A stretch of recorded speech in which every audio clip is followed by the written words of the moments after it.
আপনি দেখছেন news now, আমরা জানি কোনটা খবর। 2024-25 অর্থ বছরে বৃত্তি প্রাপ্তিতে চরম জটিলতার অভিযোগ তুলে সোমবার জনজাতি কল্যাণ দপ্তরে ডেপুটেশন প্রদান করল ত্রিপুরা স্টুডেন্ট ফেডারেশন। সোমবার দপ্তরের কর্মকর্তাদের সঙ্গে দেখা করে দ্রুত বৃত্তি প্রদানের দাবি জানায় সংগঠনের 5 সদস্যের এক প্রতিনিধি দল।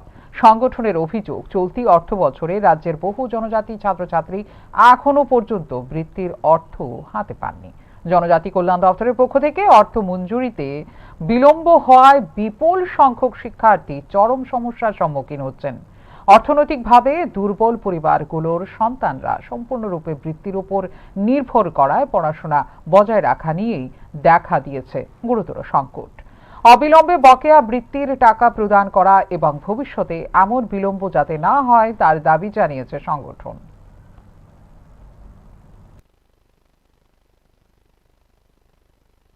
আজকে আমি টিএসএফ এর থেকে ডিভিশন দিব ট্রাইবাল ওয়েলফেয়ার ডাইরেক্টরে।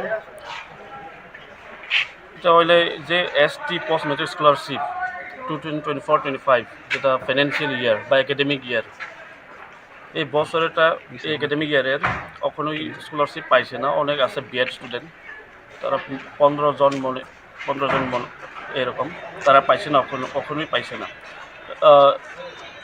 তাদের ভেরিফিকেশন কমপ্লিট হয়েছে ইনস্টিটিউশনাল লেভেল আর ডিস্ট্রিক্ট লেভেল সব কমপ্লিট হয়েছে, কখনই স্কলারশিপটা পাইছে না।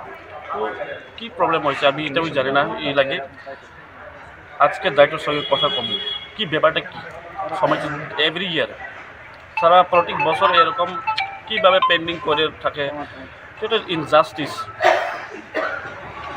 কোনো স্টুডেন্ট পায়, কোনো স্টুডেন্ট পায় না, তারা সব ব্যাকওয়ার্ড ফ্যামিলির।